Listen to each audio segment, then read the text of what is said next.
Okay, I've started the stream. Let me go to make sure it's being received here on YouTube's end. Stream health is good. I couldn't find my picture, so I just made my profile picture Sakaguchi. What's up? I'm watching myself. So, I'm pretty sure we're actually live right now. Oh, we are? Okay. And isn't that great? But, hey, that's how this kind of stuff works. All right, so I'm going to pop out the chat real quick. Let me just get everything ready. For anybody who's joining us right now, unfortunately, Mike is no longer with us right now, right this second. He's sick. He did not die, luckily. Yeah. That would really suck if he did.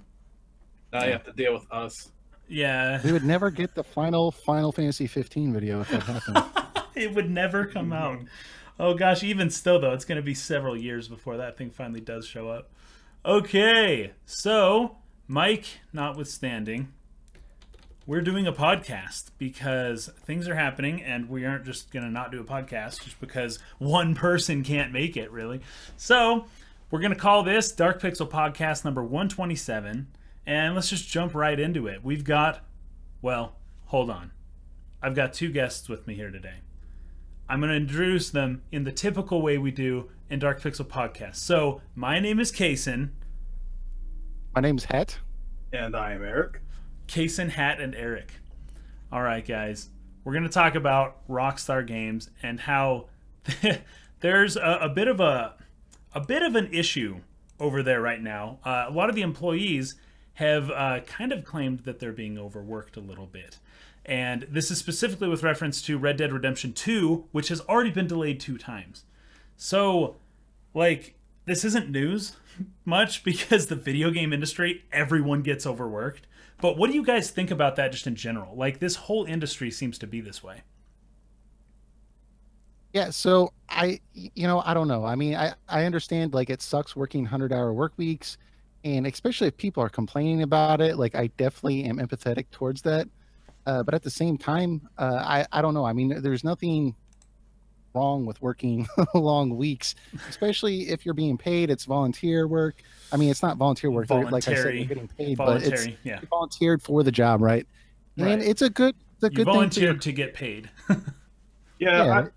I just want to know the context of the situation because these employees signed contracts with these companies.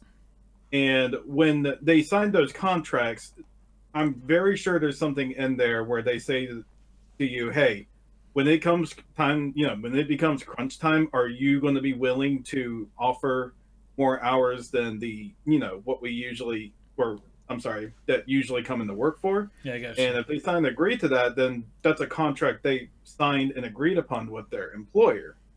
So, I mean, I can feel bad that they're doing those 100 work hour weeks, but I have a feeling that they signed up to that.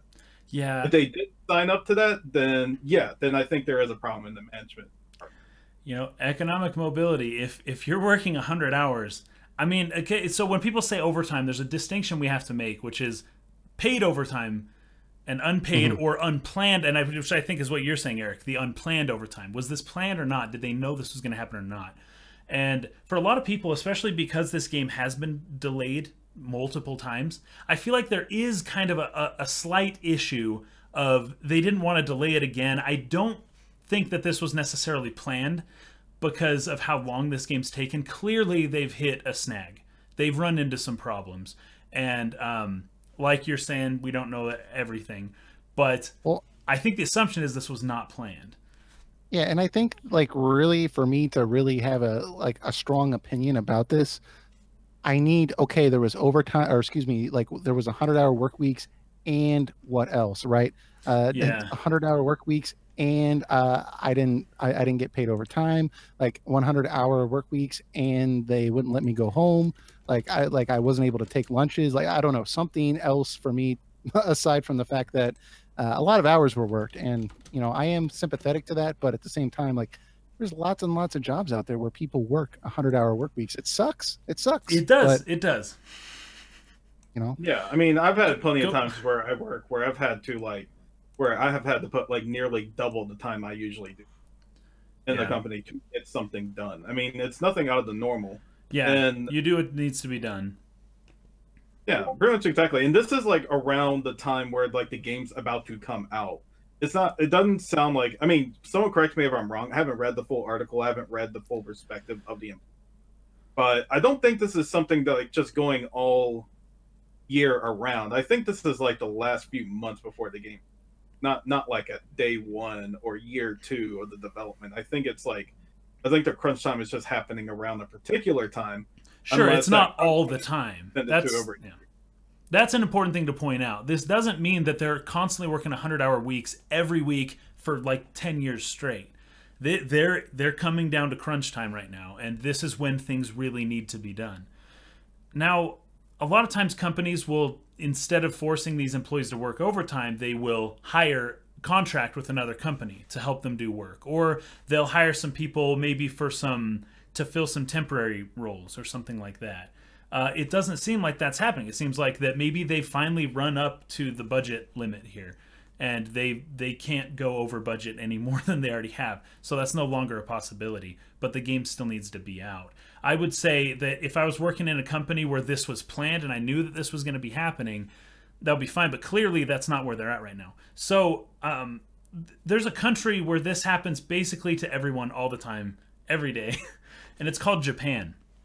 And unfortunately, Japan is a huge part of the video game industry. So when American companies or European companies need to compete in the video game market, they're competing against people who are putting 100-hour, at least 80-hour weeks in every week all the time anyways. So I wouldn't say that overtime like this is necessarily uncommon, especially in this industry, given the competition.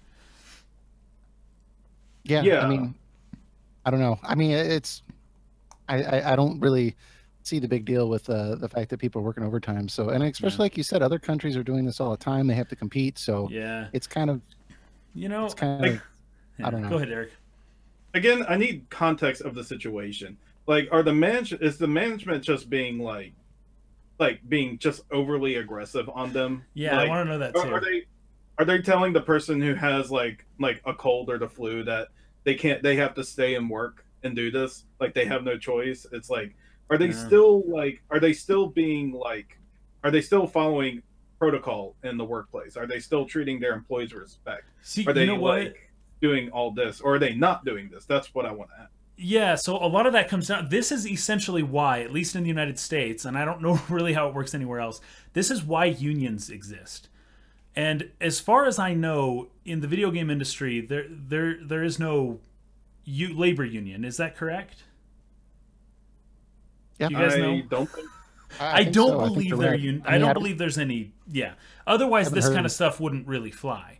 But typically, this happens in every industry. Workers are exploited. It's a capitalist system. That's common. It happens all the time. And there's people in the chats like, yeah, Amankwa, saying, yeah, it's common, but is it a good thing? And sure, it messes with people's livelihoods. I do get that.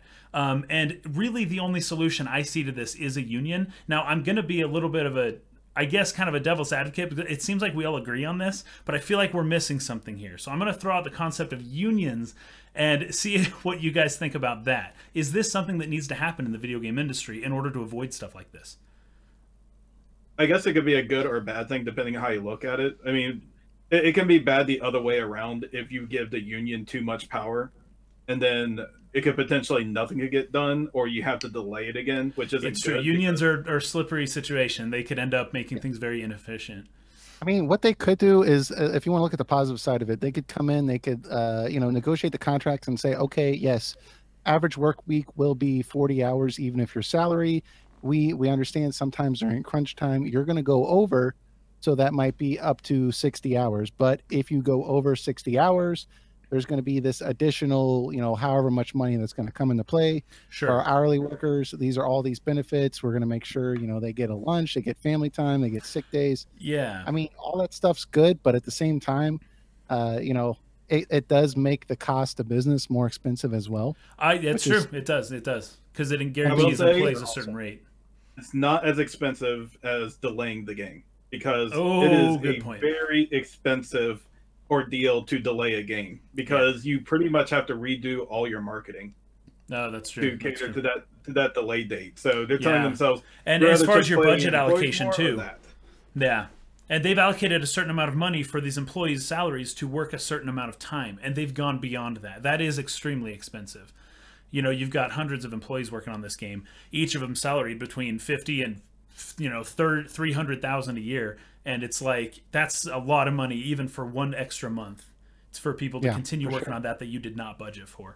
So that's I'm paying someone 300,000 a year. They better do everything. Hey, some programmers have a nice salary. But I'd say those would be the higher ups, right? Those would be the project leads and stuff, and the people in that industry. But it wouldn't be very common for people to make that much money. Somebody else is saying, Dude McGuy is saying, Japan work culture is crazy, and that is something I did want to point out. That if the Western companies start pushing their employees the way Japanese companies do, Japan has one of the highest suicide rates in the world. And a lot of it, if you guys have seen the video that I did on a dark history video about Japan's secret sauce and how they do so well in their economy, they routinely work their employees to death. And it's something that, like, do we really want to compete with that? I don't think culturally we're capable of. I don't think so either. And I don't think it's gotten to that point either. I mean, like you all have said, like we haven't heard that this has been going on since day one of Red Dead 2 development, right? This is just crunch time. This is just, as far as we know, it's just, this one segment of time. It's not like extended, so I just want to know more. So this may be much ado about very little, as it turns out. I think when the game comes out, people will forget. Yeah, you know what? That's absolutely true. Yeah, if these employees are not being treated well during the overtime, then I'm with people that they need to do some serious adjustments over there. But I mean, I have a funny feeling that Rockstar is like following protocol and making sure that they're taken care of while they're in the overtime. Yeah, sometimes you can tell based on how often these situations arise. Like, this is the first time I've really heard of Rockstar of people really complaining about working at Rockstar, I guess.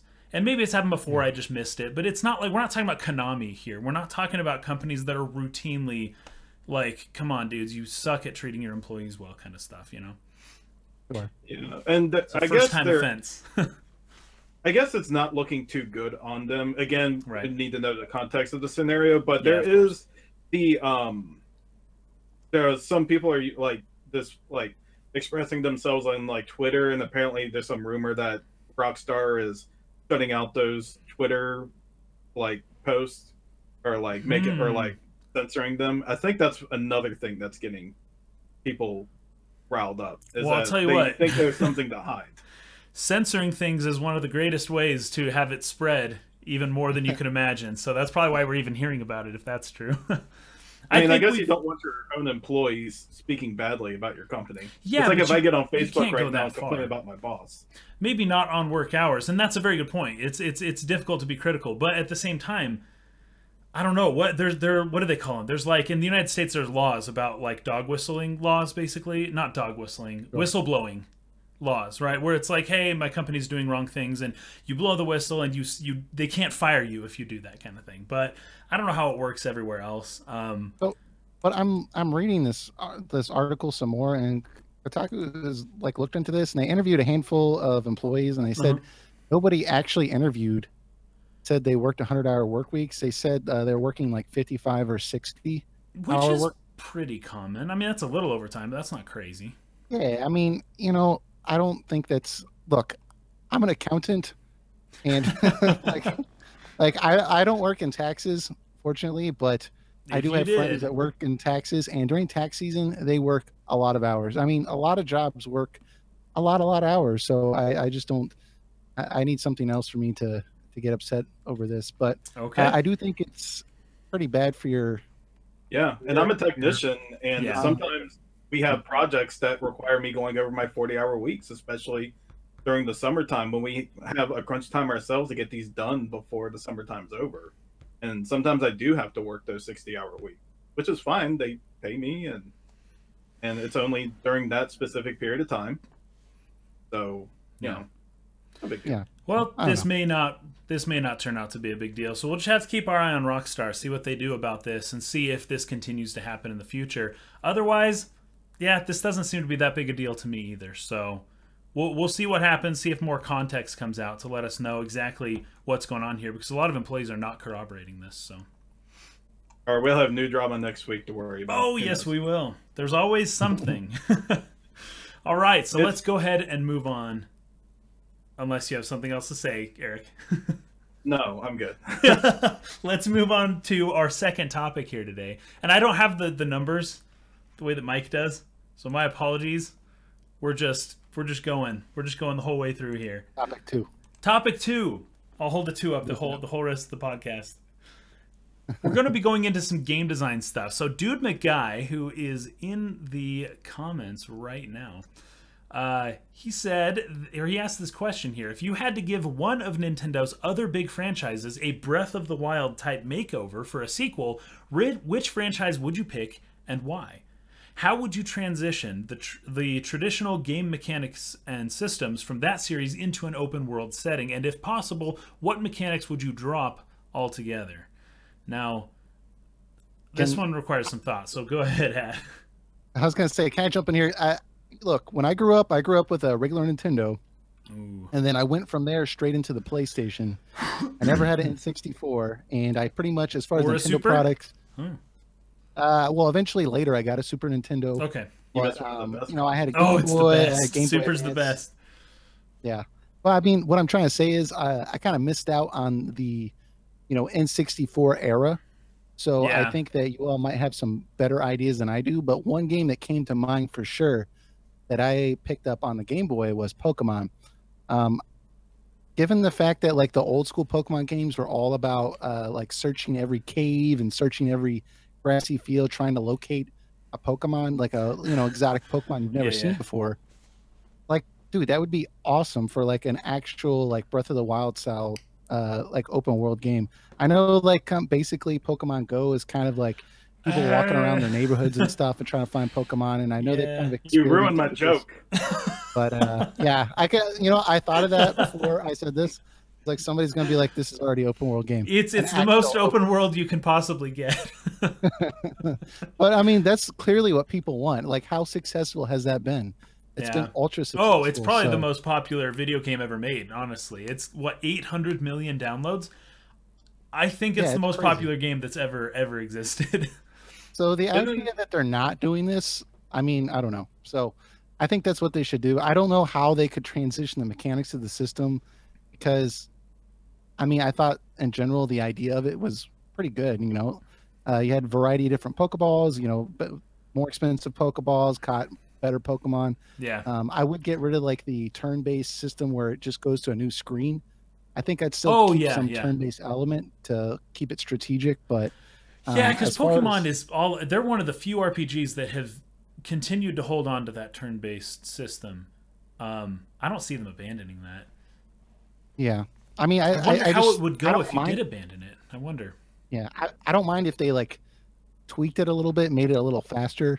Yeah. But I don't, but I don't think they need to really dramatically change things. Just giving you the option to basically go over wherever you want at any time, I think would be really, really cool. Pokemon open world, that would be something else. That would be pretty cool. Eric, what do you got? Do you got anything, or do you want me to go? Well, I thought about it, and I think this one might actually be really cool if they did it. And the IP I picked was Kid Icarus. Ooh, huh. And what I was thinking of, how the game worked on the 3DS is like you had stages with areas, and then you had like flight segments similar to Star Fox. Like, what if it was set up similar to Nier Automata, where you had like an open world and you explore in it, and then when you get to like certain events, like you go into the on-rail shooter mode, kind of similar to how that game works. I loved how they did that. That was really cool. Yeah, and pretty much emulate that on the Kid Icarus, because Kid Icarus has an interesting enough world and it had interesting stages. Just imagine if it was just like in an open world setting and you travel to these places. Yeah. Instead of just, simply picking the next stage to go to. That'd be super cool, for sure. So I'm reading the comments here, and this is wonderful because the two ones that people have really mentioned here, well, the biggest one anyone's mentioned has been Metroid. And that would be insanely cool. I have no idea what they're doing with this new Metroid now, but I know they're working on it. I have no idea what it's going to be, but if it ends up being something like an open world style, and people have been saying this, gosh, I can't believe I'm saying this, but it would be the coolest thing ever. But because open world is just kind of a trend, and like, oh, everything's open world now. But really, Metroid open world would be incredible because that game's all about kind of exploration and retreading places that you've already been to, you know, multiple times because now you have a new item or something like that. Like, and you really don't. There's no direction. There's no instruction. I mean, you're just kind of going. And I'm talking about like Super Metroid or some of the original games here. That would be really cool. People are also bringing up Star Fox, and I think it's interesting. Those are both space type, you know, games. I think there is like a Mass Effect style that you could put into Metroid or Star Fox and get some pretty cool results. Yeah, and you can really mix in the old and the new with it. Like, you can still use like the Metroid Prime setup, but you can have it be like for like open world similar to maybe like Skyrim. Oh yeah. Where it's like an open world that you're traveling around and like you find items by going to specific places. Maybe have the game just linear enough so you have like a sense of direction while you're finding these items and allowed to go to other areas. Because basically Metroid Prime is a giant series of corridors with occasional open fields in it. That's true. Yeah, basically it's take all those corridors out, make it a big open field, but again, make sure there's a lot of depth to the open field for a purpose. You know, that actually might be difficult with Metroid because a lot of what, and it depends. I know Other M did some unique things that people may not have liked, but at least they were going in the right direction because with Super Metroid and some of the other games, you're kind of just alone the whole time. There's no one else there. And I know in Breath of the Wild, it's not a very full world and Link is mostly alone, but you do need some NPCs. You do need some people to talk to help you, you know, figure out what's going on or to give you directions or to just kind of help you in general. I feel like Metroid would be lacking in that area unless they really redid it the way Other M did. It just not to great effect, but they'd have to change a lot of things about the Metroid formula. Yeah, I think some sacrifices would have to be made on that regard. I guess there could be other ways to liven it up, like put like space pirate camps. Oh, that'd be so cool. That would be so cool. Or just have like random, like similar to Breath of the Wild, maybe like a random boss monster comes out once in a while, and then you have like your boss fights, like something like some similar to Breath of the Wild, like just something happening while you're on your way there, and you don't know exactly what will happen. I mean, and that would be the big thing of these games. You're going to transition them to an open world environment. Would be how am I going to be entertained while I'm playing this, right? Because I mean, I for one have been with games in general. A lot of times, okay, really quick, guys. I get bored, you know, because there's nothing to do except all this space. So that it is a. Hold on. Yeah, go ahead. Our stream did not do very well for the past minute. And I apologize. Oh no. Yeah, the stream's not doing well. It's my internet's fault. This was always going to happen, but it doesn't appear as though we lost it. Video? What? Yeah, if you guys could both turn off your video, that would actually help. So let's go ahead and roll for the rest of this with you guys video off. Apologies to anybody else who really liked seeing their faces. I'm sorry. But my internet sucks, and if this whole podcast just drops off, I apologize. We'll be right back as soon as we can. But Hat, can you carry back on with what you were just saying? Yeah. So basically, what I was saying was the biggest obstacle with a lot of these games is, you know, they're not designed to be an open world game. And one of the biggest issues I have with open world games that have kind of fatigued me in the past is that I get bored. Final Fantasy 15 comes to mind. I mean, the world's big, but there's nothing to do, right?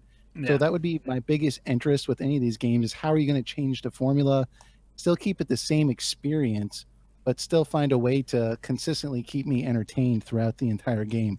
You know, well, the problem with FF15's open world is that was just an example, but yeah, it wasn't built from the ground up with an open world in mind. As you can tell, it's clearly a linear style JRPG trying to work in an open world. And what makes Breath of the Wild work so well, it was built from the ground up to be open world. You were that's a good point. For different parts of the thing. They made sure that there's depth to each and every part of the area you went to. And FF15, they were like, okay, just place some NPCs here, make them do a quest to kill these monsters over here.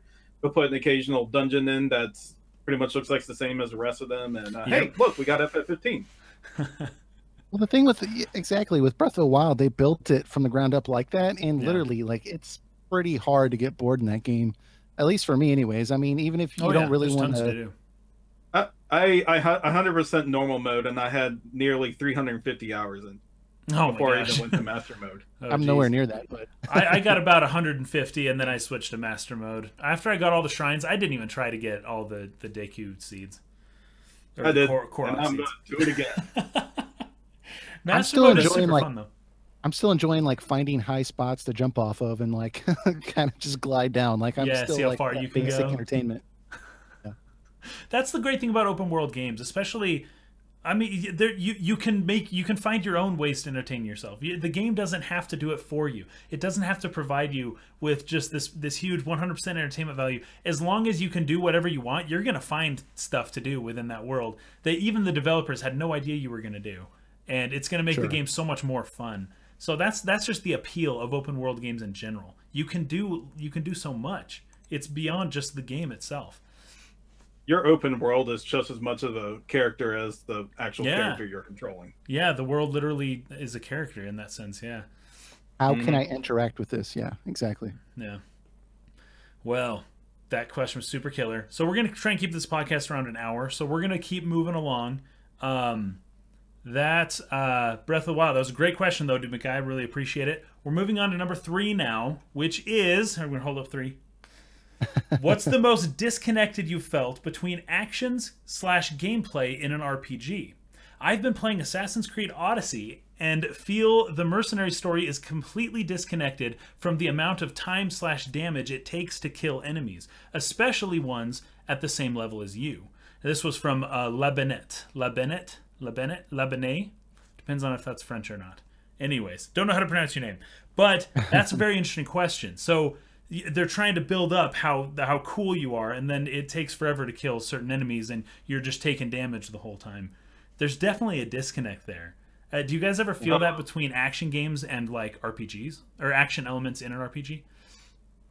Yeah, you can pretty much put any action game in, like Devil May Cry or Bayonetta and stuff like that. It's like you see all these cool moves where she's like just instantly killing all enemies, and then you get to the thing and you have to like swipe at them like a million times still to go down. Or something like World of Warcraft, like, you know, they have those like those epic CGI scenes with like an orc fighting a dwarf, and then like you get to the actual game, it's just like you pressing a button, channeling, and yeah.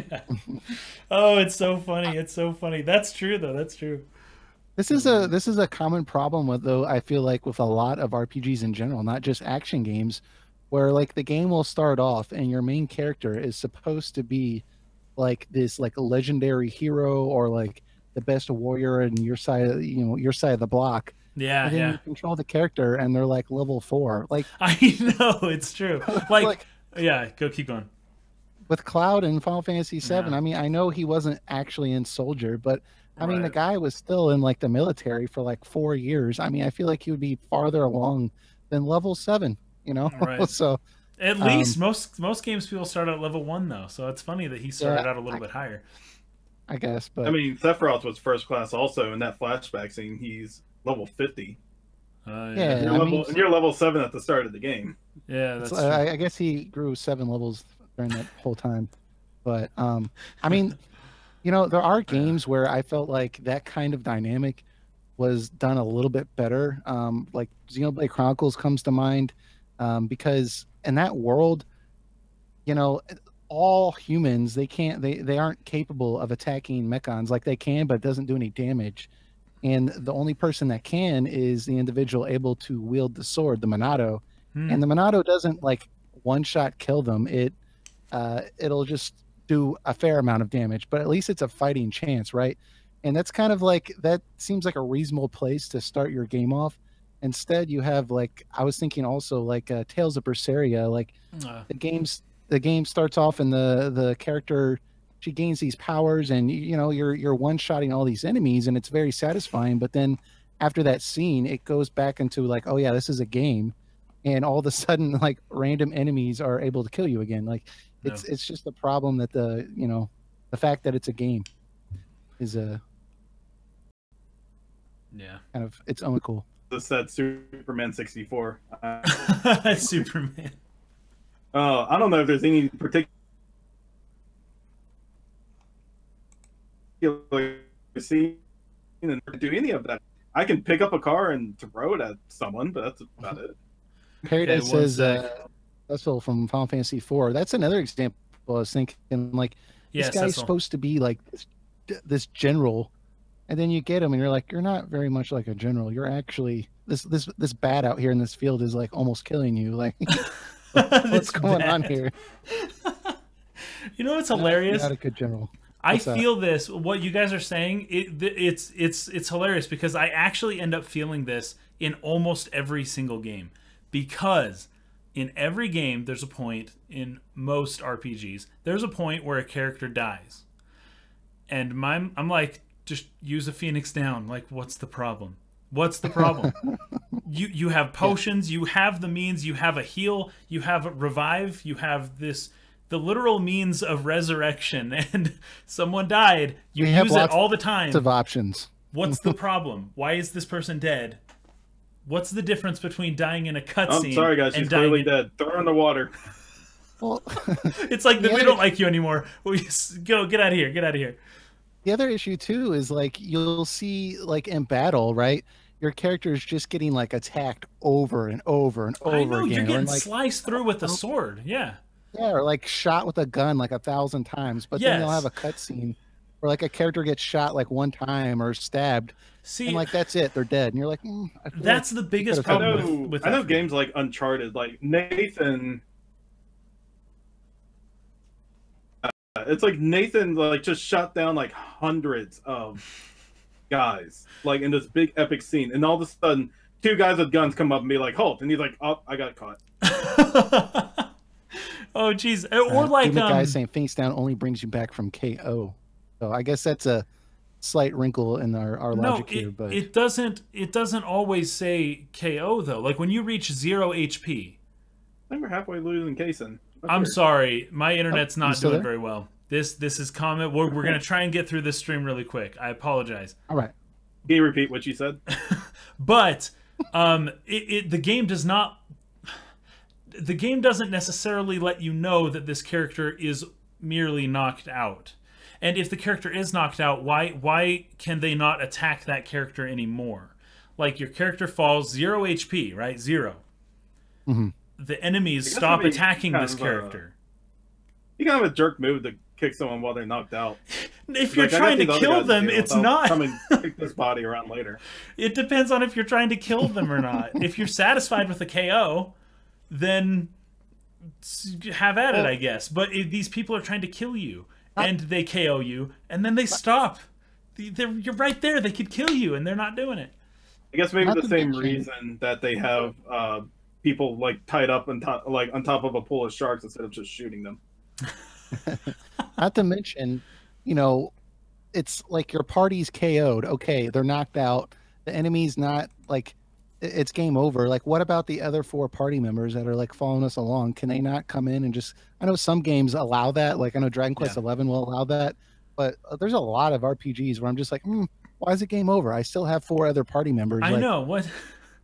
And they can heal you like that. It just doesn't work for me at all. And when you talk about getting shot, like in Final Fantasy VII, how many times does Cloud get shot by a gun, basically? And then you watch. Okay, this is different to some degree. Okay, I get that. But you watch Final Fantasy VII Advent Children. He goes through this crazy battle with Sephiroth where he gets absorbed by the plasma beam and like nothing seems to hurt him. And then boom, 1 gunshot. And he's like, oh. And it's like, you just don't, it doesn't work for me. I don't like it. And you're supposed to be into the moment. You're supposed to be into the scene. But somehow for me, anytime somebody actually dies and my thought is, Why can't I just revive them? It really kind of irks me a little bit. And I know people are saying something. Yeah. It's the one time a gun actually works. Yeah, apparently they all missed. All the other gunshots missed. They're all freaking stormtroopers or something.